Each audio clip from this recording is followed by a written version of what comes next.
Bonjour, donc Virginie, la société RedLab. Aujourd'hui, je suis accompagnée de Florian Castellin, qui est aussi de la société RedLab pour la partie plutôt technique sur la blockchain, et Robin Manza de Pôle Pharma, qui interviendra pour vous expliquer le cas concret qu'on a mis en place sur la blockchain. Donc, bienvenue à tous. Donc, le petit agenda pour cette présentation, ce workshop, donc autour de la blockchain et de l'éco-responsabilité. Donc, d'abord, une petite introduction sur la blockchain et je pense qu'il est important aussi d'aborder quelques notions techniques pour mieux comprendre comment cette techno fonctionne. Et ensuite, on rentrera vraiment dans le vif du sujet et aborder le thème de la blockchain et de l'éco-responsabilité, mythe ou cliché. Donc d'abord, une rapide présentation sur RedLab. Nous, on est vraiment le spécialiste de la valorisation de données. Donc, pourquoi données critiques? Parce qu'on intervient plutôt dans des environnements, on va dire, exigeants en termes de criticité des données. Donc, par exemple, l'industrie pharmaceutique, la santé, mais aussi les industries plutôt aéronautiques, mais aussi les banques d'assurance. Donc, on est 22 collaborateurs aujourd'hui. On est situé à Sélénopolis, à Petit-Quevilly. Donc, je vous laisse découvrir cette petite BD. Qui pour moi représente assez bien ce que l'on peut penser, on va dire, de la blockchain. Et aujourd'hui, qu'est-ce qu'on en pense finalement? Pas grand-chose. On en parle beaucoup, mais on ne sait pas vraiment finalement quoi s'attendre quand on discute de cette technologie. Donc voilà une proposition de définition. La blockchain est une technologie qui permet, grâce à différents outils mathématiques tels que la cryptographie, de stocker et de transmettre des informations de manière transparente, sécurisée et décentralisée. J'ai envie de vous dire, à partir de là, nous voilà bien avancés. Mais ça serait peut-être intéressant de savoir comment ça fonctionne. D'abord, il faut comprendre qu'est-ce qu'on met dans une blockchain. Dans une blockchain, on va mettre des données. Et les données, on peut les comprendre de différentes manières. De manière générale, quand on parle d'une donnée, on parle d'une information. En mathématiques, on va plutôt parler d'un fait, quelque chose qui va nous aider à résoudre un problème. En informatique, on parle de data ou de données, tout simplement. Donc, plusieurs compréhensions du terme donnée, mais aussi une infinité de formats. La donnée, elle peut prendre à peu près n'importe quel type de format en termes d'entrée de données brutes d'entrée. Un diplôme, une garantie, un document, une formule, un chiffre, un prénom, ça peut être à peu près tout et n'importe quoi. Cette donnée, quand on parle de la blockchain, on rajoute de la cryptographie pour sécuriser en fait cette donnée. Donc là, je vous mets l'exemple d'un terme, bonjour. On l'a écrit avec une majuscule et on l'a écrit avec une minuscule. Ces deux données, on va les passer dans une fonction qu'on appelle une fonction de hachage. Donc, nous, on a choisi, dans le cadre du consortium Pôle Pharma, d'utiliser la fonction de hachage SHA-512. Donc, c'est un peu barbare comme nom, mais ça montre assez bien ce que peut donner, en fait, cette fonction. C'est-à-dire que si vous passez bonjour et bonjour à la moulinette, vous voyez qu'en données de sortie, vous avez une espèce de formule un peu incompréhensible de chiffres, de lettres. Et en fait, vous en obtenez une empreinte de données unique de ce bonjour avec une majuscule et aussi de ce bonjour avec un B minuscule. Donc finalement, ce qui est important de comprendre, c'est qu'à partir d'un terme, on obtient une empreinte unique. Et ce hachage, c'est une fonction à sens unique. Aujourd'hui, on n'a pas les capacités de calcul pour revenir en arrière. Donc, une fois que vous avez votre empreinte, vous ne pouvez pas revenir à la donnée source. Donc ça, c'est important de comprendre ce mécanisme. Comment se chaînent les blocs dans la blockchain? Donc, on a vu cette donnée, en fait, elle est cryptée. On obtient cette empreinte de données qui va être stockée dans le premier bloc, le bloc numéro 1, auquel on ajoute un chiffre arbitraire. Ce bloc, une fois qu'il a son chiffre et ses empreintes de données stockées à l'intérieur, il est de nouveau mouliné à cette fonction de hachage pour avoir une empreinte de bloc. Ce premier bloc, on l'appelle le bloc Genesis. Et ensuite, qu'est-ce qui se passe? Donc, à partir de notre bloc numéro 1, on a obtenu une empreinte de données, ce H du bloc numéro 1, qu'on va de même ajouter au bloc numéro 2 avec de nouveau un chiffre arbitraire pour augmenter la complexité du calcul. Et on va ajouter et stocker de nouvelles empreintes de données. Et pour ce faire, on va repasser ce bloc à la moulinette du hachage pour obtenir une empreinte de données. Et cette fonction de hash, en fait, c'est ce qu'on appelle un consensus. C'est ce qui va permettre de chaîner les blocs et de sécuriser le contenu de la donnée source. Ce qui est important aussi de comprendre dans la blockchain, c'est cette notion de décentralisation et de distribution. Il existe différents types de réseaux en informatique. Donc là, je vous en ai mis 3. Le centralisé, décentralisé et distribué. Ces différentes architectures, en fait, elles permettent d'obtenir différents niveaux de contrôle. Dans le centralisé, c'est assez simple à contrôler. C'est centralisé, il y a un seul organe de contrôle. Décentralisé, c'est un organe de contrôle principal et plusieurs sous-organes de contrôle qui vont eux-mêmes contrôler d'autres organes. Et dans le réseau distribué, le contrôle, en fait, il est partagé entre tous les membres du réseau. Et c'est ce qu'on utilise dans la techno blockchain, c'est-à-dire qu'elle fonctionne sur un réseau qui est distribué, où chaque membre a le même rôle en termes d'importance et de gouvernance. Donc, pour mieux comprendre, je vous ai mis un exemple de ce qu'on peut appeler un réseau distribué. Donc là, vous voyez des serveurs, vous voyez que ça peut être une usine, ça peut être aussi un bureau, n'importe quel membre en fait sur ce réseau. Et ce réseau a, ou on va dire, une copie de cette blockchain. Et pourquoi on a mis ce signe un peu sécurisé en fait au centre, c'est qu'avec tout ce qu'on a vu tout à l'heure, on voit bien que ces membres-là, elles n'ont que les empreintes en fait via l'accès à la blockchain. Elles n'ont pas les données sources des autres puisqu'elles ne peuvent pas revenir en arrière et on va dire réécrire l'histoire. Donc en fait, elles n'ont pas accès aux données des autres membres. On ne stocke pas la donnée source dans la blockchain, on ne stocke que les empreintes. Donc finalement, ça sécurise complètement le réseau. Donc c'est hyper important de comprendre ce mécanisme dans la blockchain.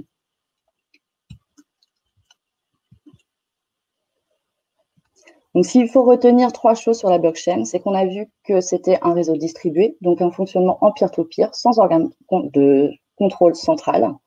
Le fait que ce réseau soit distribué, ça lui donne une capacité en fait à fonctionner quasiment sans interruption. Enfin, c'est même pas quasiment, c'est que ça fonctionne complètement sans interruption. C'est-à-dire que si vous avez un serveur chez un des membres qui tombe en panne, le relais est pris en fait par les autres membres du réseau. Et si le réseau se remet en marche, la blockchain fait que la copie va être de nouveau distribuée. Donc en fait, chacun va avoir la même copie du registre de blockchain. Et en termes d'immuabilité, c'est ce que permet la blockchain. En fait, elle donne une totale intégrité aux données puisqu'elles sont complètement sécurisées.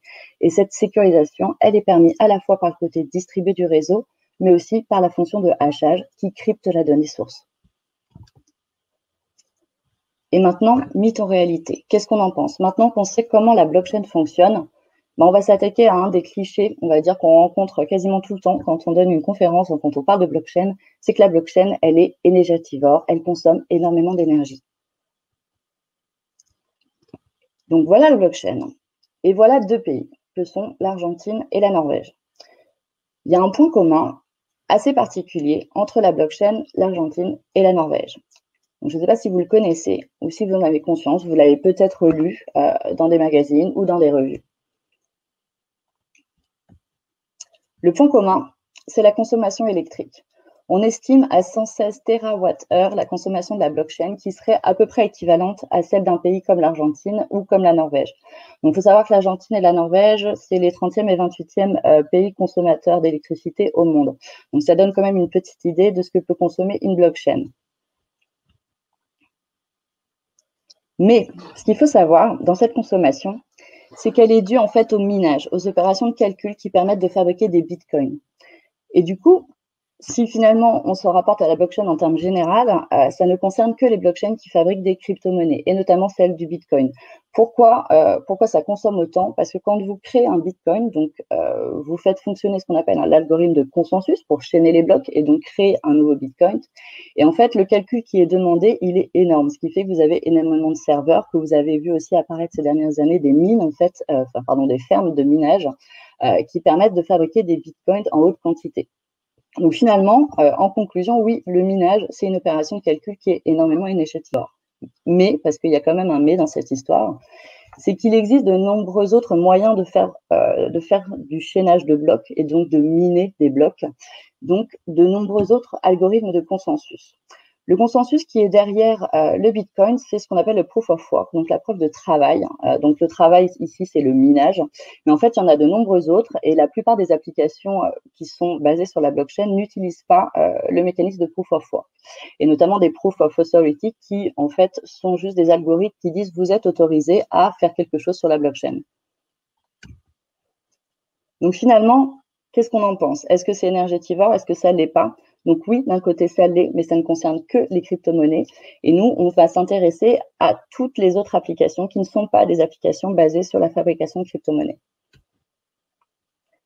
Et quand on s'intéresse à la blockchain, parce qu'on en parle beaucoup, il faudrait déjà savoir à quoi ça sert. Pourquoi, en fait, on installerait une blockchain sur un réseau, au sein d'une entreprise ou au sein d'une organisation? Donc là, je vous remets un petit cartoon de Dilbert, donc on aime bien Dilbert chez RedLab, et en fait, qui résume assez bien la question qu'on doit se poser quand on parle techno, quand on parle blockchain. C'est en fait pourquoi on en a besoin d'une. C'est d'abord se poser la question de savoir si on a besoin d'une base de données, en fait.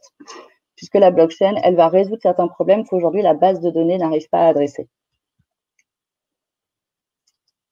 Donc, pour savoir si on a besoin d'une base de données ou d'une blockchain, on va déjà les comparer. En termes de fonctionnement, la base de données, elle est centralisée. Vous avez généralement un administrateur qui va gérer les données qui sont enregistrées sur la base de données. Alors, sur la blockchain, on l'a vu, c'est un réseau distribué, donc tous les membres ont la même importance, ont le même rôle. En termes de droit sur ces données, sur une base de données, vous pouvez à peu près tout faire. Vous pouvez écrire, vous pouvez lire ces données, mais surtout, vous pouvez les modifier et vous pouvez aussi les supprimer. Alors que sur une blockchain, vous allez pouvoir écrire et vous allez pouvoir lire des empreintes. Vous allez pouvoir comparer les documents, mais vous n'allez jamais pouvoir les modifier et vous n'allez surtout pas pouvoir les supprimer. Donc, en termes de données, qu'est-ce que ça donne? Finalement, sur une base de données, on ne peut pas vraiment dire que c'est très sécurisé parce que si vous avez un seul organe de contrôle, forcément, cet organe de contrôle, il peut à peu près tout faire sur vos données. Donc, il peut aussi gérer les accès. Il peut ouvrir les accès à ces données à certaines personnes s'il le veut. Alors, sur une blockchain, ces données, elles sont cryptées. Donc, déjà, vous n'avez pas accès à la donnée source. Vous avez accès uniquement à une empreinte de données, à quelque chose qui est crypté. Donc, finalement, vous ne pouvez rien en faire. Et cette donnée, elle est complètement sécurisée et en plus, elle est tracée puisqu'elle est horodatée sur la blockchain. Donc, en fait, la blockchain, par rapport à la base de données, elle va avoir une importance énorme en termes d'intégrité. C'est une solution qui va permettre de pouvoir prouver l'intégrité des données. Maintenant, on va se poser la question, est-ce qu'on a besoin d'une blockchain? Donc, la première question, on l'a vu, c'est déjà, est-ce que vous avez besoin d'une base de données? Si la réponse est non, vous n'avez pas besoin de blockchain. Si la réponse est oui, une deuxième question. Est-ce que plusieurs personnes ont besoin d'écrire sur cette base de données que vous envisagez d'installer? Si la réponse est non, vous n'avez pas besoin de blockchain. Si la réponse est oui, est-ce que ces personnes qui vont écrire sur cette base de données, elles se font confiance? Si la réponse est oui, vous n'avez pas besoin de blockchain. Si elles se font confiance, il n'y a pas de raison d'imaginer qu'elles vont pirater les données entre elles. Par contre, si elles ne se font pas confiance, est-ce qu'elles vont faire confiance à une personne en commun? Donc, si on reprend l'exemple de nos réseaux, est-ce qu'elles font confiance à un organe central de contrôle? Si la réponse est oui, pas besoin d'une blockchain. Alors finalement, on n'a pas besoin d'une blockchain à beaucoup de moments. C'est surtout si ces personnes, elles ne se font pas confiance et on a besoin de remplacer cette confiance par cette technologie sécurisée. Donc là, oui, vous allez vous poser la question de savoir si vous avez besoin d'une blockchain. Si on rentre un petit peu plus dans le détail dans quelle blockchain existe aujourd'hui, il faut se poser la question de savoir pour quel usage. Il y a 3 blockchains aujourd'hui, 3 types de blockchains principaux, qui sont la blockchain publique, la blockchain privée et la blockchain de consortium. La blockchain publique, finalement, c'est celle que vous connaissez tous. C'est celles qui sont utilisées pour miner de la crypto-monnaie. Donc, ça peut être, par exemple, Bitcoin. C'est une des blockchains les plus connues aujourd'hui, je pense. Par contre, cette blockchain, évidemment, comme elle est publique, elle est accessible à tout le monde. Même si on est anonyme, finalement, tout le monde y a accès. Les mécanismes de consensus, on l'a vu, sont très énergivores et la vitesse du réseau est relativement lente. Sur une blockchain privée, vous avez une organisation unique qui va avoir le contrôle sur cette blockchain. Les participants, eux, ils sont restreints, ils sont choisis et les identités de ces participants, elles sont connues. Le consensus, il est quasiment inexistant puisque vous avez une organisation unique. Donc finalement, vous faites confiance à cette organisation. Donc la blockchain privée, en soi, on ne peut pas dire qu'elle serve à grand-chose en termes de gestion des données. Ce qui est intéressant, c'est de regarder ce que peut faire une blockchain de consortium. Donc, comme celle qui est privée, les organisations, elles sont sélectionnées, mais par contre, elles sont plusieurs. Il n'y a pas une organisation qu'elle contrôle sur les autres. Donc, ça, c'est hyper important à comprendre. En termes de participants, donc des participants qui sont choisis, qui sont sélectionnés, et les identités, elles sont connues. En termes de consensus, il en existe un qui va permettre de faire fonctionner la blockchain et de stocker les données dans les blocs, et donc de chaîner les blocs. C'est un consensus qui ne va pas consommer, en fait. C'est juste la preuve d'existence. Donc, par exemple, la proof of authority. Vous êtes participant à cette blockchain, ça suffit, en fait, pour que vous ayez l'autorité d'écrire dessus. Et la vitesse de réseau, comme les participants sont relativement peu nombreux, mais même s'il l'était, on n'atteint pas des millions de participants, le fonctionnement, il est rapide. Et ce qui va être intéressant de regarder, c'est la différence entre les deux dernières. Qu'est-ce qui se passe entre privé et consortium?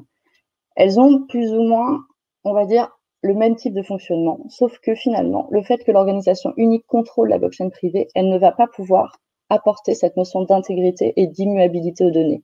Donc finalement, ce qu'on va privilégier dans toutes les applications entre entreprises, entre organisations, c'est un fonctionnement sur une blockchain de consortium. Donc maintenant qu'on a vu que l'immuabilité était, on va dire, la principale valeur apportée par la blockchain, il faut savoir pourquoi et qu'est-ce qu'elle peut apporter derrière. Ce qu'on a vu, c'est une empreinte unique de données. Donc, en fait, c'est une seule version de la vérité que vous allez pouvoir mettre sur la blockchain. Donc, évidemment, si vous mettez des informations fausses sur la blockchain, elle va enregistrer des informations fausses. Elle ne va pas transformer des informations. Par contre, elles peuvent avoir vraiment beaucoup d'utilité dans énormément de cas d'usage et surtout regarder derrière qu'est-ce qui va se passer pour le consommateur ou pour la personne qui va utiliser la blockchain. C'est d'abord plus de transparence, puisque les données, en fait, elles sont claires et normalement, elles sont vraies. Et donc, elles sont aussi accessibles à tous les niveaux pour tous les usagers de la blockchain. Donc, c'est un fonctionnement qui est complètement transparent avec une accessibilité aux données qui l'est aussi. En termes de traçabilité, si on imagine par exemple le cas de la supply chain, vous pourriez imaginer le producteur qui rentre certaines informations, ensuite la logistique qui va rentrer d'autres informations, la distribution qui en rend d'autres, etc., etc. Et vous pouvez du coup suivre toute la chaîne de valeur d'un produit à toutes les étapes. Donc, on pourrait imaginer une application, par exemple, pour le consommateur. Il clique, pouf, il a tout de suite accès à toutes les informations liées à son produit et il sait que ces informations, elles sont vraies, elles n'ont pas été modifiées. En termes d'éco-responsabilité, ça peut être aussi l'occasion pour une marque d'enregistrer, par exemple, un label environnemental ou un engagement social sur des conditions de travail, par exemple, sur son produit. Donc, ça peut être une preuve d'engagement pour une marque qui rejoint aussi celle de transparence, c'est-à-dire d'être complètement transparent vis-à-vis de son consommateur. Et si on va un petit peu plus loin, en termes de confiance, mais aussi de performance, ça rassure aussi le consommateur de savoir que ces données, elles sont forcément vraies et elles sont forcément tracées. Et en fait, le consommateur, il a accès effectivement à ce qu'il considère comme être la vérité sur un produit, mais en termes de marque, c'est aussi un engagement vers plus de qualité, puisque si vous partagez vos données de manière transparente, vous avez tout intérêt à ce que ces données, elles donnent une belle image de vous. Donc en fait, in fine, c'est quand même la qualité derrière qui est un véritable enjeu. Et si on s'intéresse à la santé ou à la médecine, plus de performance, pourquoi? On peut très bien imaginer, par exemple, dans le dossier médical partagé, que tout le monde ait accès à des informations, ou en tout cas aux informations dont il a besoin, mais tout de suite, qu'il n'ait pas besoin d'aller rechercher ou d'aller faire une demande auprès d'un organisme. Le patient serait complètement maître de ces données, déciderait de quelles données sont disponibles pour quel médecin ou quel praticien, et on aura un accès quasiment immédiat aux données qui les intéressent. Donc aujourd'hui, il y a pas mal d'applications. On réinvente la relation client, on veut rassurer le consommateur. Ça peut être aussi l'occasion, on l'a vu avec les labels, de diminuer l'empreinte carbone. Au lieu d'imprimer une garantie, vous allez l'enregistrer sur la blockchain. Donc on commence à avoir pas mal d'applications de ce type, notamment pour les produits de luxe, où on va tracer en fait toute la fabrication d'un produit et à la fin, on aura un certificat, par exemple, d'origine ou un certificat de qualité qui va être enregistré sur un produit unique. Et demain, on peut aller encore plus loin pour garantir la qualité des produits, pour faire, entre guillemets, disparaître les intermédiaires. Donc, on pense par exemple à la notarisation, qui est une des applications les plus courantes aujourd'hui sur la blockchain. C'est-à-dire qu'au lieu de passer chez le notaire, vous feriez une vente quasiment en direct avec vos propriétaires. Donc, en fait, aujourd'hui, c'est vraiment l'utilisateur de la blockchain qui va être au centre de son utilisation et de ses futures applications.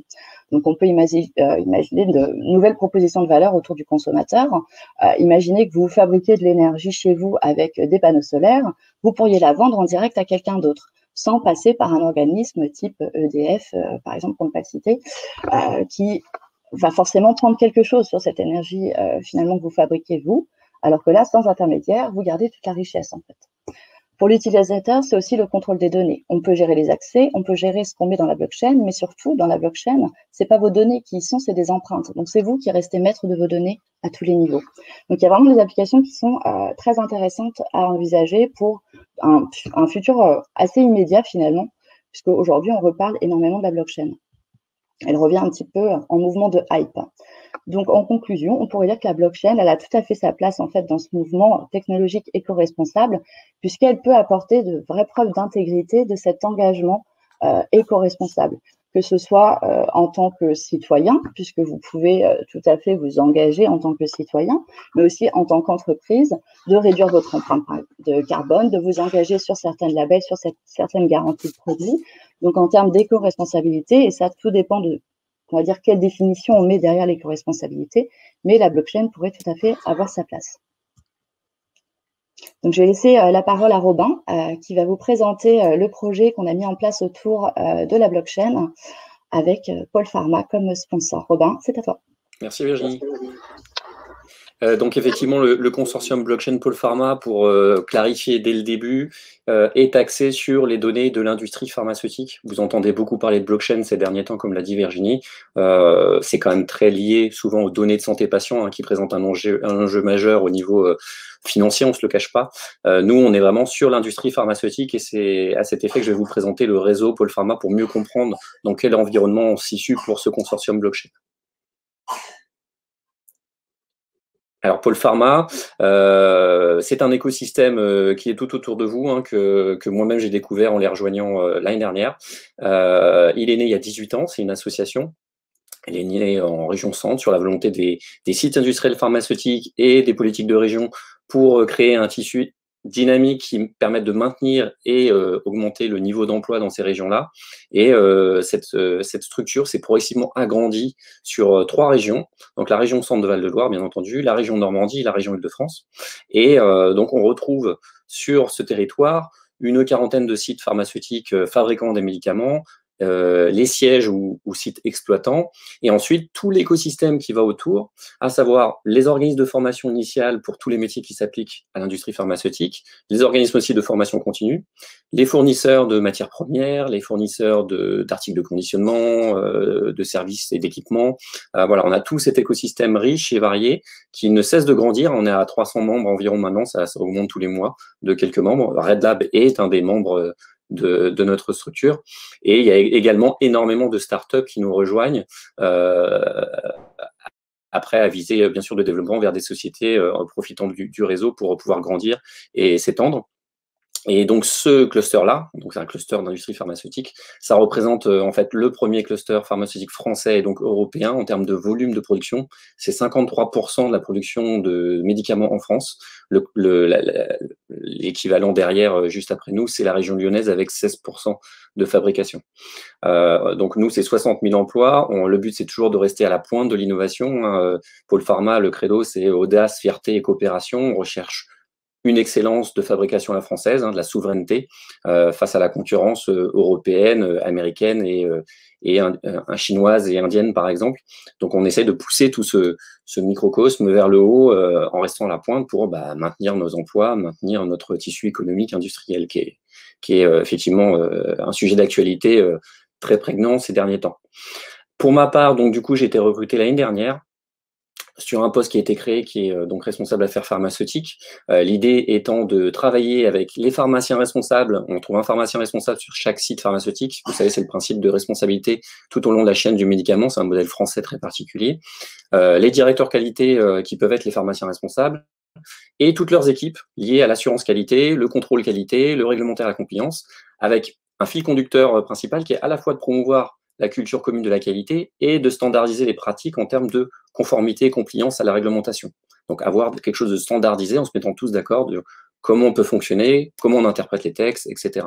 Donc il y a une animation collective du réseau avec des groupes de travail, des ateliers et de la formation, et un accompagnement plus individuel, plus expert sur des projets que les adhérents ont et sur lesquels ils ont besoin d'être accompagnés par mes services du fait de mes expertises.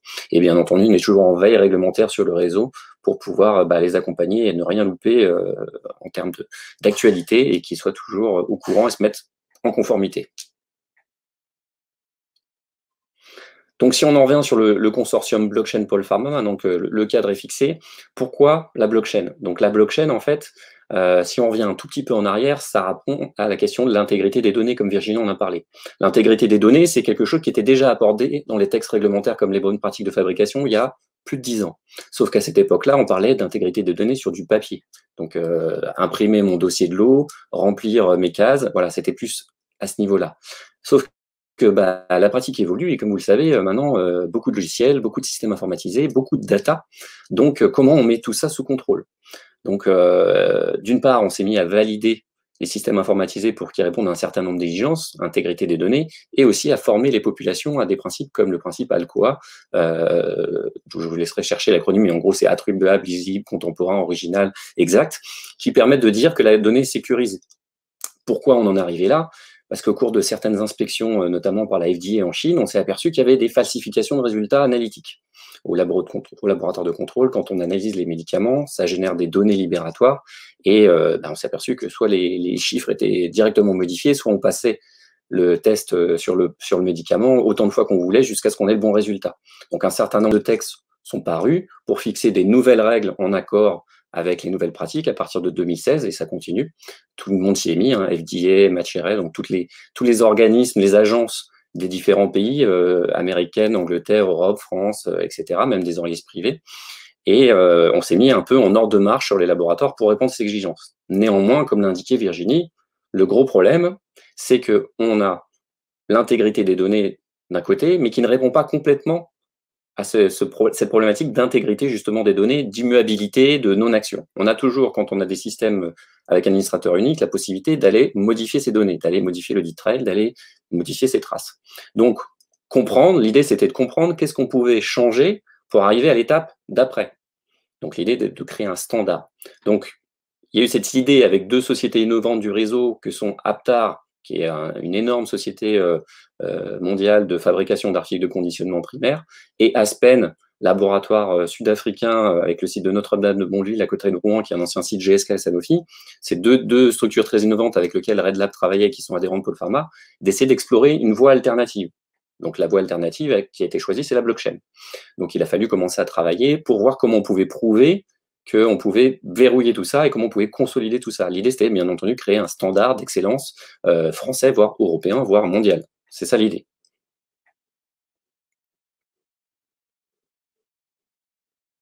Donc les travaux exploratoires ont commencé en 2019. Il y a eu des workshops, une équipe s'est réunie, entre 8 et 10 personnes sur les 4 acteurs. On a essayé de déterminer des cas d'usage, qu'est-ce qui était possible, comment on allait faire la gouvernance, etc. Ensuite, on est parti effectivement sur une application d'autorisation pour faire la preuve de concept. Donc il a fallu installer les serveurs, il a fallu former, il a fallu faire des tests, et bien entendu, on est arrivé, la preuve de concept a été mise en place. Dans le même temps, du coup, on s'est dit, il faut maintenant communiquer dessus. Donc c'est ce qu'on a fait, en se servant d'un événement qui revient régulièrement sur le territoire Polpharma, qui a lieu à la Kindarena de Rouen, qui est le colloque Polpharma Industrie du futur. Et l'étape suivante dans laquelle moi je suis arrivé quand j'ai repris le projet, ça a été de contacter les autorités, puisqu'on avait besoin d'avoir un feedback pour être sûr qu'on était dans la bonne direction. Si on n'a pas l'aval des autorités, on se dit que ça va être plus difficile de continuer à avancer. Donc, on a eu cette approche, on va la détailler juste après, et maintenant, on en est dans une dernière phase, ou une seconde phase, si vous préférez, qui est de développer des cas d'usage concrets, de recruter des nouveaux adhérents dans cette structure consortium blockchain Polpharma, et de communiquer plus largement, justement, pour montrer ce qui se passe, et avoir des feedbacks, des retours, être en veille, etc. Donc, pour la preuve de concept, comme l'a dit Virginie, c'est une application de notarisation. Ça se fait déjà, j'ai envie de dire, sur les documents papier, c'est-à-dire qu'il faut qu'il y ait un eurodatage des documents papier en industrie pharmaceutique, puisque ceux-ci vont être complétés, donc on doit savoir à quel moment ils ont été sortis pour pouvoir faire de la réconciliation et être sûr que c'est la dernière version jour du document.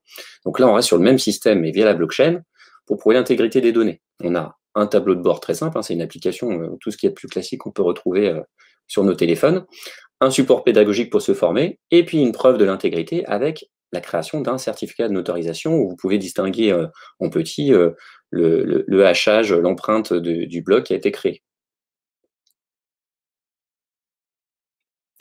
Donc là, on a une petite vidéo d'animation qui va rappeler un peu ce que vous avez vu avec Virginie sur la création d'une empreinte et sur le chaînage des blocs.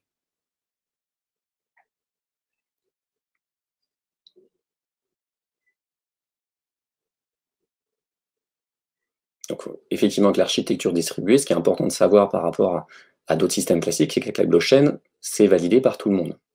Ça se chaîne aux autres blocs, et personne ne pourra modifier cette chaîne si tous les acteurs ne sont pas d'accord. C'est tout l'intérêt de notre consortium blockchain Polpharma, c'est-à-dire qu'il y a au minimum 3 acteurs, donc les 2 ne peuvent pas se mettre d'accord ensemble, puisqu'il y a aussi un 3e acteur neutre qui est Polpharma. Donc, la présentation à la NSM qu'on a fait en octobre dernier avait pour but déjà de présenter le projet, d'avoir un feedback et puis de voir avec eux si on était dans la bonne direction et si on pouvait aller vers un standard européen. L'idée aussi derrière est toujours ce que je vous ai dit au début, d'avoir une certaine souveraineté nationale. Hein. On n'a pas envie qu'on nous impose des standards, on a plutôt envie de les fixer par nous-mêmes avec le réseau qu'on a en place, puisque ça les concerne, et comme ça, on reste maître de ce qu'on réalise, ce qui n'est pas tout le temps le cas avec des multinationales qui fixent eux-mêmes les standards. Donc, on a eu le retour de l'inspection de l'ANSM avec le directeur d'inspection et son équipe, qui nous ont effectivement confirmé la pertinence de la technologie, puisque eux-mêmes vont en discuter entre inspecteurs au niveau mondial à cet été 2021, dans les réunions qu'on appelle les réunions PIX. Ils voient ça effectivement comme un standard potentiel sur le long terme, et ils parlent de « c'est le sens de l'histoire ». Donc, on est bien dans la bonne direction. Ils nous ont bien sûr aussi rappelé que c'était nécessaire de sécuriser les flux en amont, donc des petites orientations de travail sur lesquelles on peut développer des cas d'usage. Et ils ont aussi beaucoup insisté nécessairement, puisque là on parle d'un outil, sur la culture et la formation des collaborateurs, puisque on aura toujours des humains, heureusement, dans nos industries. Donc, c'est essentiel que tout le monde soit formé à cette culture data integrity et donc potentiellement après sur cette culture blockchain. Néanmoins, comme aussi on en a l'habitude, le feedback s'arrête là. On ne peut pas interagir directement avec les autorités pour continuer ensemble le projet. Ils sont d'accord pour continuer à travailler avec nous à distance, mais jamais en étant partie prenante. Donc, nous, notre prochaine étape avec eux, c'est de les revoir en parlant du cas d'usage. Donc, ce fameux cas d'usage déploiement phase 2 est en cours. On a identifié un cas d'usage qui est le plus classique, comme je vous l'ai expliqué, correspondant au contrôle des données libératoires. On en a identifié énormément de cas d'usage pour sécuriser en gros l'intégrité des données liées aux médicaments. On peut partir du début avec les essais cliniques, passer par la chaîne d'approvisionnement des matières premières, l'analyse des médicaments fabriqués et aller jusqu'à la distribution dans les hôpitaux et les officines. On a tous ces cas d'usage possibles.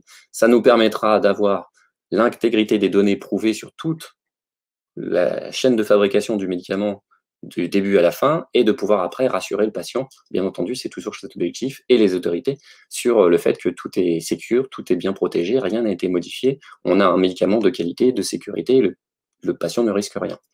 On est également dans une phase de recrutement. On a présenté ce projet-là à Sakot Laboratoire qui semble intéressé. Donc, on va continuer à travailler là-dessus. Et on est bien entendu dans une phase de veille aussi réglementaire et veille d'une manière générale sur la blockchain pour essayer de voir s'il y a des choses, des éléments à prendre toujours pour s'améliorer. Merci Robin. De rien. Alors. Normalement, on devrait en arriver au dernier slide. Donc, merci à tous pour votre attention. Je voudrais juste en fait conclure ce workshop et je pense que l'exemple sur lequel on est en train de travailler via le consortium le montre bien.